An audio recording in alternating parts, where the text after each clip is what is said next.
أعوذ بالله من الشيطان الرجيم بسم الله الرحمن الرحيم. I would like to express my gratitude to Allah subhanahu wa ta'ala for being able to participate in this excellent webinar, and also express my appreciation to the host to invite me as a discussant. This was an excellent, informative presentation by Dr. Aishath. We have actually co-authored on some works together, but haven't had a chance to meet. But Alhamdulillah, this is the first time we are at least virtually meeting each other.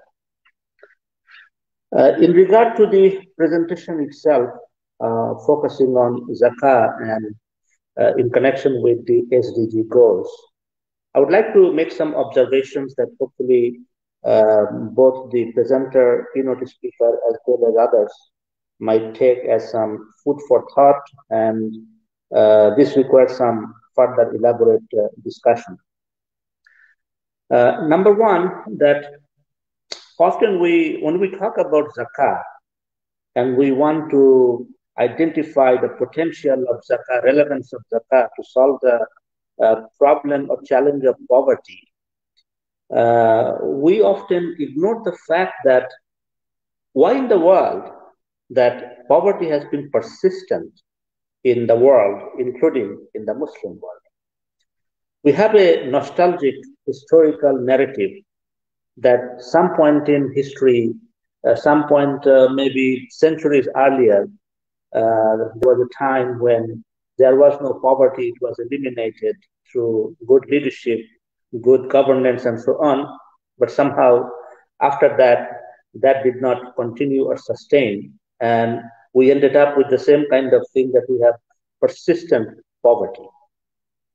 Without actually diagnosing a problem and understanding the problem, when we try to solve it, usually it is not very effective.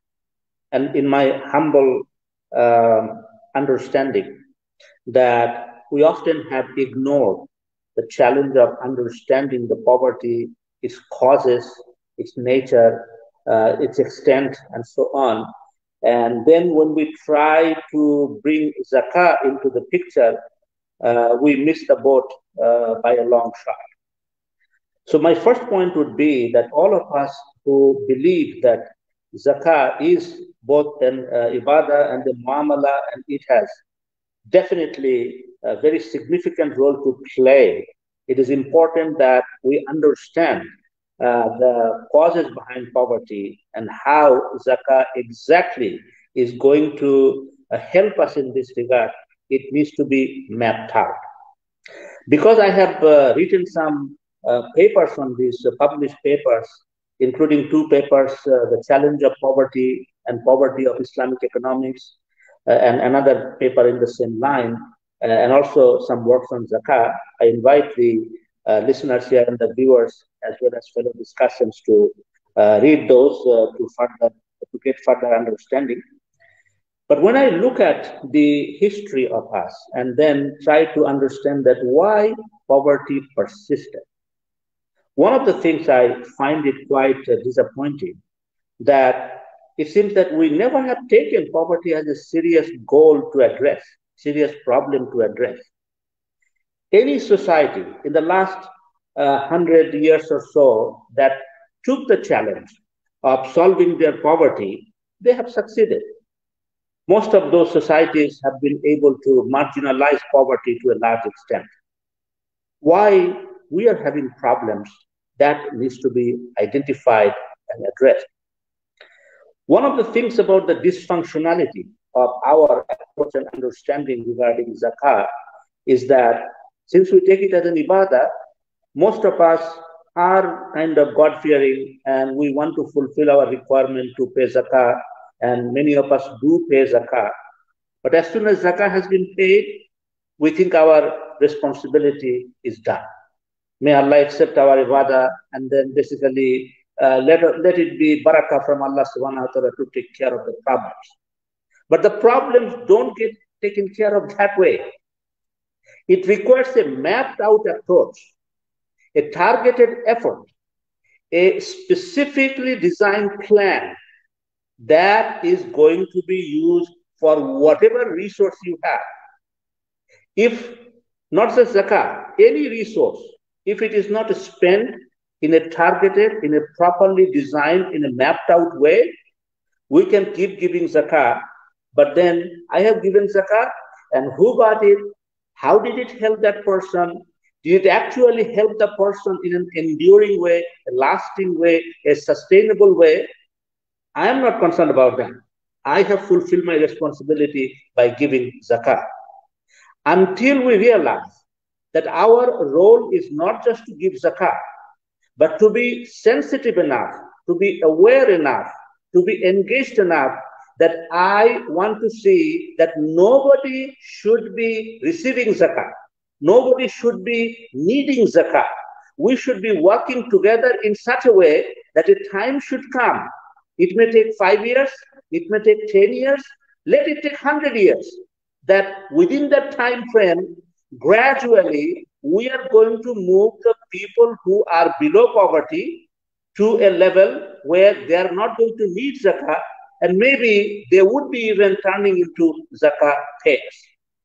Unfortunately, because of this dysfunctional understanding about what we are doing, result is persistent. That we give zakah, keep giving zakah, but it doesn't solve the problem. So my first point is that one of the good things that is happening now is that we are gradually becoming aware. And not because what Prophet ﷺ taught, the kind of wise and effective teaching that are already there, until, for example, the microcredit movement, until, for example, people like Dr. Muhammad Yunus, they came and told us that we need to put poverty in the museum. We never took that kind of sensitivity in this regard and took the challenge that yes, poverty is a curse. We don't want poverty. Just like we need a vaccine for COVID-19, we should be taking the same kind of seriousness that every person who dies due to poverty is a shame on us. It is something collectively we must address it. Unfortunately, as much as we think intellectually about zakah and many other issues, we don't really have that human sensitivity to engage ourselves, coming together, that in 5 years, 10 years, 25 years, we will be able to put poverty in museum. Now, without that kind of zeal, passion, commitment, unfortunately, what happens is that we keep talking about zakah as it's going to do great things, but then as soon as we start opening the reasons or the ways that we can do it, there are a lot of issues that fall apart. And again, because I have already written about these things, I invite you to explore these things, but a few points in regard to particularly the presentation. Number one is that Maqasid has been a very important topic that was developed since time of Imam Ghazali and others. Unfortunately, and in my humble understanding, there could be difference in this regard. Until very recently, we never operationalized it. It was vague, very general. There is no KPI. There is no performance indicator. What do we want to achieve with it? None of these things were clear until very recently. So why did it have to wait until the SDGs that we have to think about what can we really do about these things? Because we have not internalized our own problem-solving approach and commitment to it. A second observation, I hope that Dr. Aisha would take this into consideration. In my humble understanding, zakah would not fall in the category of philanthropy. Maybe my understanding is somewhat incorrect in this regard, and others can also point out. Philanthropy is in a different category, and zakah, because it is incumbent upon all the eligible Muslims, it doesn't fall quite within the category of philanthropy. Even in the charity, it is in a different category than just sadaqah or other things. So it is important that maybe we should keep that distinction. Third thing that I would like to also mention is that I would not like to see a centralization of zakah under any of the current governments of the Muslim world. And I don't want to get into the details of that in this comment. I would like to see institutionalization of zakah, because at the current level, there is a good possibility that many of these governments, not all, there could be some exceptions, if they take on centralization of Zakah, its failure can be a serious setback for any future enterprise in this regard. And with the level of corruption that exists and lack of good governance, this would be a very dangerous and risky proposition. So I would not talk about centralization of Zakah, but I would like to see institutionalization of Zakah at a different level. Also, I don't really have any kind of nostalgia or, how would I put it, a call for Ummah level thinking. I would like to see that. As Muslim, this is very much I would like. But if we wait for Ummah level consciousness and brotherhood, where there are lots of Muslims among ourselves who are killing each other, forget about Zakah. If we could just stop killing each other, that would be a great achievement. So we do not need to wait until that Ummah level consciousness. At our home, at our neighborhood, in our community, in our own nation states, even though I do not have to agree with the nation state structure, but that's what we have now.